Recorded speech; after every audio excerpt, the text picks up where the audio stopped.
আজ 13ই জানুয়ারি আমাদের ডুয়ার্স ভ্রমণের শেষ দিন। আগামীকাল সকালে আমরা ডুয়ার্সের মায়া কাটিয়ে কলকাতার পথ ধরবো।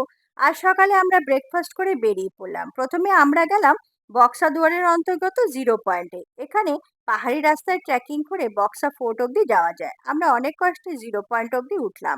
রাস্তা অত্যন্ত চড়াই ও নুড়ি পাথরে ভর্তি, তবে উপরের দৃশ্য মনোমুগ্ধকর।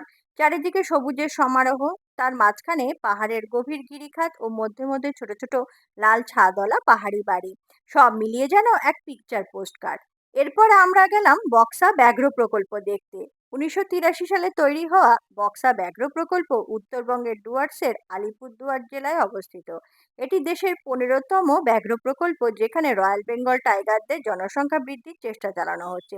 বাঘ ছাড়াও এই জঙ্গলে নানা রকম হরিণ, চিতাবাঘ ও প্রায় 250 রকমের পাখি দেখা যায়। এই জঙ্গল বেশ ঘন এবং এর মাঝখান দিয়ে জয়ন্তী নদী চলে গেছে। শীতকালে জয়ন্তী নদীতে জল থাকে না, তাই এক বিশাল বিস্তীর্ণ পাথুরে নদীখাতের মধ্যে দিয়ে শীর্ণ জলধারা বয়ে চলেছে। পেছনে হিমালয় পর্বতশ্রেণী ও সামনে সাদা শুষ্ক নদীখাত মিলে এক অপূর্ব সুন্দর দৃশ্যপট রচনা করেছে, যা দেখে আমরা মুগ্ধ হলাম।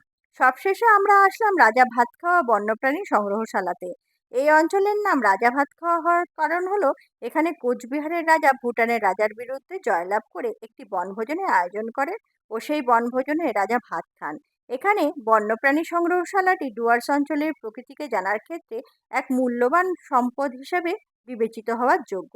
এখানে ডুয়ার্সের প্রায় সব ধরনের পশু ও পাখির দেহ স্টাফ করে রাখা আছে। এছাড়াও এখানে যেসব পশু, পাখি ও সরীসৃপ বিখ্যাত, তাদের স্ট্যাচু বানিয়ে সংরক্ষণ করা হয়েছে।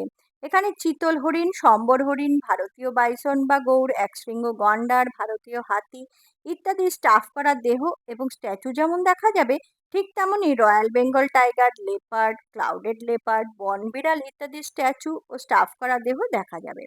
তাছাড়া ডুয়ার্সের পাইথন ও শঙ্খচূড় সাপের চামড়াও এখানে সংরক্ষণ করা হয়েছে।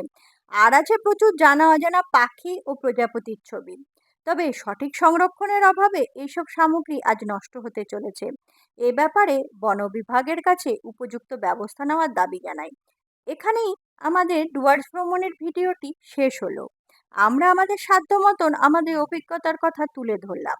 যদি ভিডিওটা ভালো লাগে তবে একটা লাইক দিন ও আত্মীয় স্বজন, বন্ধু বান্ধবের কাছে ভিডিওটা শেয়ার করে আমাদের পাশে থাকার অনুরোধ জানাই।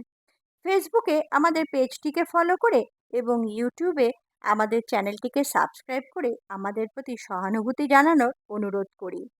আজ এ পর্যন্তই। পরে আবার দেখা হবে নতুন কোনো ভিডিও নিয়ে। ভিডিওটা শেষ পর্যন্ত দেখার জন্য সকলকে ধন্যবাদ জানাই।